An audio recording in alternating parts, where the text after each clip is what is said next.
jornalista Oswaldo Eustáquio, que sofreu um acidente no presídio da Papuda, onde está preso a mando do ministro Alexandre de Moraes, do Supremo Tribunal Federal, permanece internado. A deputada Bia Kicis informou a transferência de hospital, dizendo: o jornalista Oswaldo Eustáquio foi transferido para o Hospital do Paranoá, referência em tratamento da coluna. Tenho mantido contato com a direção do HBDF, que garantiu que ele está estável, mas que melhores informações após reavaliação pela equipe do Paranoá. Bom dia. O presidente do PTB, Roberto Jefferson, comentou: segue a preocupação com o estado de saúde do nosso amigo Oswaldo Eustáquio. O que fizeram com ele foi uma barbaridade, imperdoável. O STF, que solta Lula, André do Rap e mais de 30 mil presos, persegue um jornalista porque ele critica os Supremes. Que tempos horríveis que vivemos. O diretor jurídico do INAD, Instituto Nacional de Advocacia, Dr. Pierre Lourenço, relatou pelas redes sociais que o habeas corpus que impetrou em nome do jornalista Oswaldo Eustáquio ainda não foi analisado. Lourenço disse: protocolamos um habeas corpus em favor do jornalista Oswaldo Eustáquio às 6 da manhã e passamos o dia pedindo urgência da análise da liminar junto ao STF. Contudo, preferiram cometer mais um crime contra ele ao negarem priorizar o caso de alguém gravemente lesionado dentro do presídio. Se os profissionais da imprensa e governantes não lutam por ele, nós, advogados, lutaremos. Por isso, convoco a todos os advogados a prestarem apoio aos advogados do jornalista Oswaldo nessa empreitada, pois não estamos lutando só pela liberdade dele, mas de todos nós.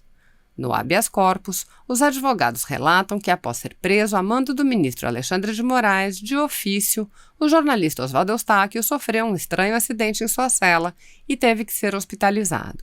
A petição aponta: aparentemente, ainda é cedo para se apontar os culpados por este trágico episódio, mas é inegável que estamos diante de um dos casos mais graves da história do Brasil, de desrespeito aos direitos humanos e descumprimentos dos tratados internacionais, pois sequer na época do regime militar foi registrada uma prisão política contra um jornalista que tivesse culminado na paralisia dos membros inferiores do preso, sendo certo que o paciente está preso por conta do exercício de seu direito constitucional de liberdade de expressão, inexistindo relatos no inquérito de prática de atos violentos de depredação ou agressão a pessoas ou coisas. Agora, pergunta-se: desde quando supostos crimes de ordem moral decorrentes do uso da fala, liberdade de expressão, justificam a decretação de prisão preventiva? Ainda mais quando a maioria dos ministros do STF entendem que nem nos casos de crimes violentos ou de corrupção sistêmica contra o Estado brasileiro, o acusado pode ser preso antes do trânsito em julgado. O artista Marco Angeli fez um retrato do jornalista e publicou Retrato de um cidadão brasileiro, Oswaldo Eustáquio. Marco Angeli, 2020. Já passa e muito da hora da sociedade brasileira e dos homens de culhão deste país darem um basta na ditadura insana do STF. O país aguarda a palavra e braço de Bolsonaro. Que o braço do governo federal seja pesado e justo. Todos os limites foram ultrapassados desta vez. O Brasil não é uma ditadura socialista e nem propriedade de 11 sociopatas enlouquecidos por poder. O escritor e advogado Guilhermo Piaccesi Ramos apontou: quando uma pessoa está presa sob a tutela da polícia e se acidenta na cela, a responsabilidade é do Estado. Não tem qualquer campo para relativização nisso.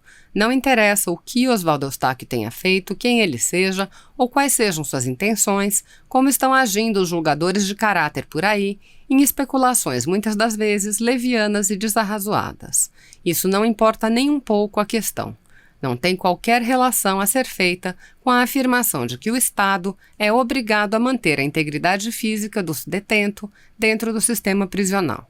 Aliás, mesmo quem acredita singelamente que Oswaldo Eustáquio tenha de fato caído da própria altura, quando foi consertar um vazamento sem as ferramentas adequadas e o know-how para tanto, isso não exime nem um milésimo a responsabilidade do Estado no evento, uma vez que não era para ele estar preso em primeiro lugar pela evidente ilegalidade da decretação da prisão. O que começou ilegal não se convalida com o tempo ou com outras ações sequencialmente praticadas. Como pode alguns não enxergarem isso? Por fim, quanto à responsabilidade civil propriamente dita, caberá à União, quando for condenada a indenizar Oswaldo Eustáquio, entrar com uma ação regressiva contra o causador direto do dano, que tem nome e sobrenome e fica sentado em uma cadeira no STF, Alexandre de Moraes. Outro tema que causou indignação foi o uso de algemas no jornalista durante o transporte para a realização de exames.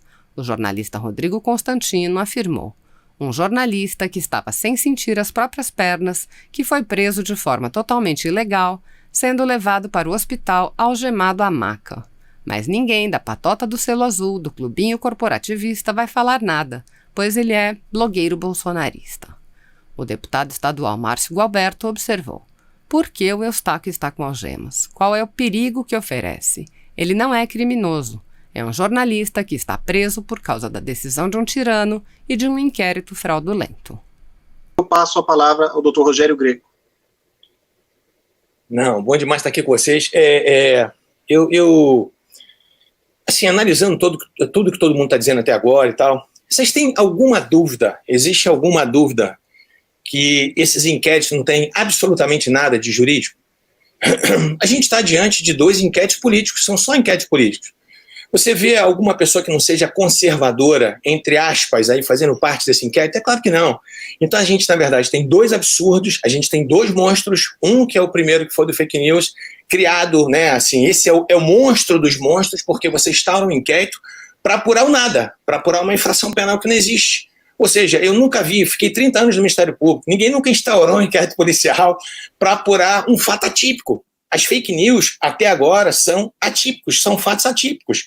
Pode instalar um inquérito para apurar um crime de injúria, né? Pode instalar para apurar um crime de difamação, um crime de calúnia. Até a utilização do nome fake news, ela é ridícula. Por quê? Porque eu estou utilizando um nome que não existe esse nome em iures, não existe essa infração penal. O segundo inquérito, o 4828, que também é uma outra aberração, primeiro é uma aberração maior do que todos, porque foi, né, determinada a sua instauração pelo ministro-presidente do Supremo Tribunal Federal. E o que é engraçado nisso, que a gente tem que perceber, é que a gente viu nessas pessoas, né, alguns ministros do Supremo Tribunal Federal defendendo, né, o pacote anticrime, defendendo o juiz de garantias. Agora a pergunta é, qual é a moral que tem para o ministro Toffoli, por exemplo, defender o juiz de garantias? Qual é a moral? Foi feita uma defesa dizendo que era possível instalar, né, o juiz de garantias no Brasil inteiro, que era viável isso através dos tribunais. Amigo, que moral tem o ministro Toffoli para falar hoje de juiz de garantias? Se o próprio Supremo Tribunal Federal ele dá, sabe, esse mau exemplo para o país inteiro, ou seja, né, como os outros já disseram aqui, você tem um sujeito que é vítima, ele investiga, ele acusa, ele julga. Isso é verdadeira inquisição, isso é uma palhaçada, na verdade. O que a gente tem que entender, o que a gente tem que colocar os pingos nos is, para a gente ser honesto com as pessoas que estão ouvindo a gente aqui, é o seguinte: esses 2 inquéritos, eles foram instaurados especificamente para apurar, entre aspas, fatos, e a maioria deles, e para não dizer todos eles, atípicos, contra pessoas conservadoras. Então, para que vocês tenham uma ideia, nesse segundo inquérito, esse 4828, um dos motivos dele que eu tive lendo esse inquérito é o seguinte: visa apurar aglomerações de indivíduos diante de quartéis, criando pretensões de animosidade entre as Forças Armadas e as instituições nacionais. Amigo, não faz isso. Sabe, chega a ser ridículo uma situação dessa. Você acha que Sarah Winter, né, com o grupo dos 300, vai criar alguma animosidade entre Forças Armadas? Que força que esse grupo tem para fazer alguma coisa com relação às Forças Armadas? Sabe, isso chega a ser ridículo, isso é primário. Sabe, assim, a gente não pode tratar o povo como bobo, ninguém é bobo. A gente está percebendo as coisas que estão acontecendo. Aí vem, investigados. Para atrair a competência para o Supremo Tribunal Federal, 2 deputados foram citados, Daniel Silveira e Júnior Amaral. Sabe por quê? Porque, na verdade, se você não tivesse pessoas com foro de prerrogativa de função, esse inquérito não podia ser instaurado no Supremo Tribunal Federal. Ou seja, aí eu te pergunto, qual é o concurso de pessoas que existem entre 2 camaradas citados lá que eu não conheço, Adilson Nini e Marcelo Frazão? O que esses camaradas têm a ver com os deputados federais? Sabe qual é o concurso de pessoas que faz essa conexão para que todos sejam julgados pelo Supremo? O absurdo é tão grande, é isso que eu quero que vocês entendam. Assim, a natureza política desse inquérito é tão evidente, para que vocês tenham uma ideia, essas pessoas, em tese, esse inquérito foi instaurado, esse 4828, para apurar os delitos tipificados na Lei de Segurança Nacional, que são os artigos 16, 22 e 23. O artigo 16, eu fiz questão de anotar aqui, ele fala o seguinte: integrar ou manter associação, partido, comitê, entidade de classe ou grupamento que tenha por objetivo a mudança do regime vigente ou do Estado de Direito, por meios violentos ou com emprego de grave ameaça. Vocês acham que houve algum meio violento? Amigo, meio violento são esses antifas. Cadê esse grupo de antifas aqui dentro desse inquérito policial? Policial, me perdoe, né? Estou até fazendo um desrespeito com a polícia, que de policial não tem absolutamente nada, que a polícia com certeza absoluta saberia apurar. Cadê desse inquérito? Cadê os antifas? Eles sim atuam com barbaridade, eles sim atuam com brutalidade, eles sim atuam praticando com violência. Você acha que soltar rojão nas imediações do Supremo Tribunal Federal, se é violência? Amigo, me perdoa, deixa de ser ridículo. Sabe, para com isso, a gente está vendo a finalidade política. A finalidade, a gente sabe isso aqui, é atingir o presidente da República, assim, as pessoas não concordam, querem segundo, terceiro, quarto, quinto, 10º turno de eleição. É isso que está acontecendo, sabe? As pessoas não se conformaram que perderam o poder. Sabe, essa cleptocracia que estava no governo até hoje, graças a Deus que eles foram embora, é isso que está acontecendo, sabe? Ninguém suportava mais um país vivendo sob o domínio da corrupção, e é isso. Então houve um baque, né? Houve um estalo muito forte, e aí essas pessoas agora, elas estão se armando, e é isso que está acontecendo, honestamente, a gente fazendo um jogo de honestidade, é isso que está acontecendo. Aí você sabe o que aconteceu pior?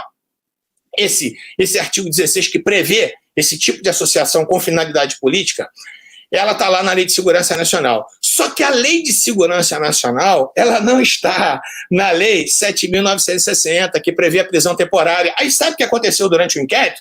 Deixaram de lado o artigo 16 e colocaram o artigo 288, que prevê associação criminosa. Isso é uma deslealdade. Sabe por quê? Porque como o artigo 288 do Código Penal, ele está previsto na Lei 7.960, aí cabe prisão temporária. Vocês estão percebendo a sutileza das coisas? E é isso. Não adianta fazer de conta. Nós estamos querendo apurar esse... A gente tem, né, essa coisa de contra crimes contra a Lei de Segurança Nacional. A gente está vendo a subversão da ordem. Amigo, para com isso. Recentemente, você quer ser honesto? Recentemente, esse deputado aí, esse Marcelo Freixo, ele, numa reunião de partidos de esquerda, ele disse, a frase dele foi o seguinte, que eles não tinham que tão somente resistir ao governo Bolsonaro, eles tinham que destruir o governo Bolsonaro. Isso sim é atentar contra a ordem pública. E cadê o Freixo dentro desse inquérito? Cadê esse camarada? Então, vamos ser honestos. No Rio, para que vocês não digam que eu estou sendo tendencioso, um professor da UFRJ, Mauro Lazzi, do Partido Comunista, esse cara, numa palestra, sei aonde que esse camarada fez, ele disse que aquelas pessoas que não comungavam com as ideias de esquerda, elas mereciam um bom paredão de fuzilamento. Isso é atentar contra a ordem. E cadê esse camarada aqui? Então, eu queria que vocês entendessem o seguinte, vamos parar de mimimi, vamos parar de frescurada. Esses dois inquéritos não têm absolutamente nada de jurídicos. A gente sabe disso. Eu me formei em 85, eu fiquei 30 anos no MP. Nesses 30 anos que eu fiquei no MP, pelo menos 29 anos trabalhando ininterruptamente no crime, eu posso dizer uma coisa, de crime eu entendo pouco. Isso aqui não tem nada a ver, não tem absolutamente nada. Sabe, então isso é um nada para apurar absolutamente nada. Isso, na verdade, são dois inquéritos para impor a situação de terror. É o que está acontecendo. O que aconteceu com o Alan? Assim, é um absurdo isso que aconteceu com esse outro jornalista agora recentemente, que aconteceu com a Sara. Então, assim, é engraçado isso porque são 2 pesos e 2 medidas. Então, cadê o Greenwald, sei lá o que, o Verdivaldo, a gente fala brincando do Verdivaldo, né? Cadê o camarada? Então, assim, ele pode conseguir, ou ele próprio, não sei o que aconteceu, não vou ser leviano para dizer que eu não sei exatamente o que aconteceu naquela situação, ele pode conseguir conversas interceptadas, ele pode divulgar, ele é blindado pelo Supremo Tribunal Federal, e as pessoas não podem falar a respeito disso, as pessoas não podem criticar ministros do Supremo Tribunal Federal. Isso é um absurdo. O que eu mais vejo nas redes sociais são pessoas fazendo chats, pessoas fazendo memes com o presidente Bolsonaro, ministro do Supremo Tribunal falando expressamente a respeito do nome dele.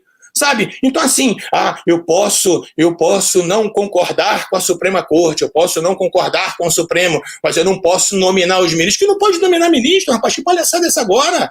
Eu fui servidor público a vida inteira. Você não quer ser alvo de pedrada, você não quer ser vidraça, sai fora do Supremo. sabe? Então é assim, mas ninguém quer sair, ninguém quer largar o osso. A grande realidade que a gente está vivendo é essa, né? Ainda querem, né, se eternizar no poder. Recentemente, não, faz algum tempo eu vi uma declaração do Toffoli dizendo que por ele ficaria a vida inteira no Supremo. Pelo amor de Deus! A gente tem que ter, na verdade, projetos para que isso possa ser encurtado, porque ninguém suporta mais esse tipo de situação. Falar mal de ministro agora, isso importa? Em crime contra a segurança nacional, falar mal de ministro agora, sabe, soltar fogos em Supremo Tribunal Federal, chega a ser ridículo. Isso é ridículo. Eu acho que uma pessoa com o mínimo de dignidade, eu quero ver agora esses garantistas hiperbólicos, que a vida inteira foram contra a Lava Jato, né, e muitas vezes até com razão, dizendo que a Lava Jato, em determinados momentos, ela estava sendo, né, abusiva. Eu não sei, eu não conheço os processos da Lava Jato, mas se houve algum abuso, se houve algum arbítrio, tem que ser punido. Mas assim, é engraçado que essas pessoas agora estão caladas. Se fazem um artiguinho, né, modesto ou outro, né, não vão discursar inflamados, dizendo, né, que está havendo abuso por parte dos ministros do Supremo Tribunal Federal. Eu vi uma cena ridícula. Eu vi o ministro Gilmar Mendes sendo entrevistado na CNN e a gente sabe que ele fez uma live e no final ele falou um palavrão.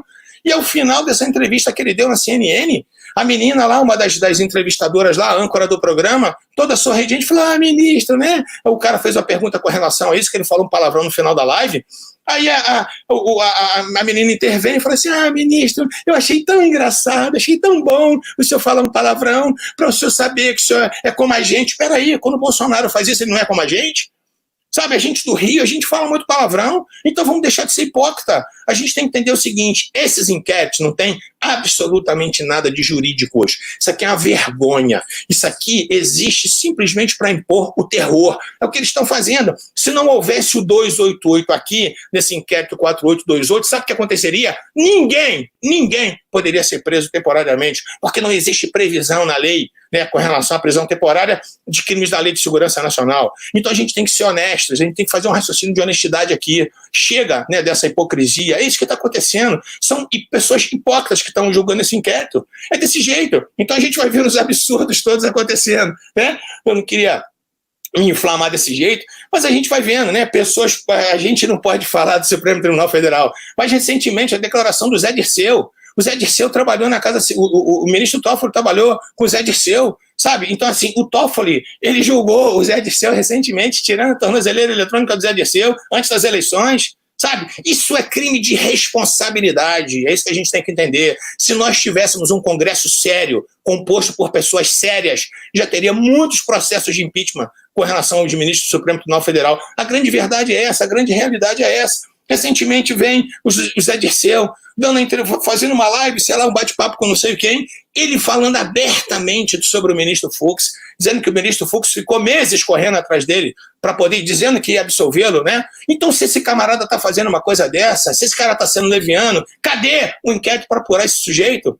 O Lula, quantas vezes falou mal do Supremo? Quantas vezes falou mal da magistratura? Então, assim, gente, vamos entender uma coisa de uma vez por todas, vamos parar com a hipocrisia. Os inquéritos, eles não são jurídicos, eles não têm absolutamente nada a ver com jurídico. Esses inquéritos dizem respeito única e exclusivamente punir pessoas que têm uma tendência conservadora. E é isso, e ponto. Vamos deixar de ser hipócrita. É isso que está acontecendo. Não tem nada contra a segurança nacional. Você acha que um foguete na porta do Supremo é crime contra a segurança nacional? Os black blocs, sim. Né? Os antifas, sim, eles são. Né? O MST, quando passava nas terras com o trator, destruindo toda a propriedade privada, ninguém nunca falou nada. A própria ministra Carmen Lúcia vieram aqui em Belo Horizonte, picharam, né, o prédio inteiro dela de vermelho, todo mundo se calou. Por quê?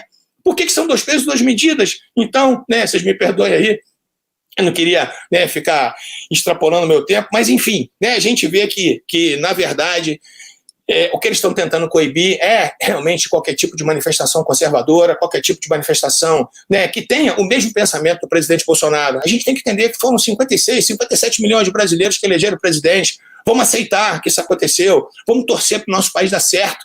Graças a Deus, eu fico vendo essas obras acontecendo, sabe? Essas estradas sendo asfaltadas, né? O Rio de São Francisco sendo transposto, sabe? E os caras ficam com ódio mortal por conta disso. Então, assim, vamos conversar honestamente. De jurídico, esses inquéritos não têm absolutamente nada. São 2 inquéritos nitidamente políticos, porque eles rasgam a Constituição, eles rasgam o Código de Processo de ponta a ponta, beleza? Me perdoem, mas eu não aguento não ser inflamado quando eu vejo tanta cachorrada dessa. Valeu? Desculpa aí.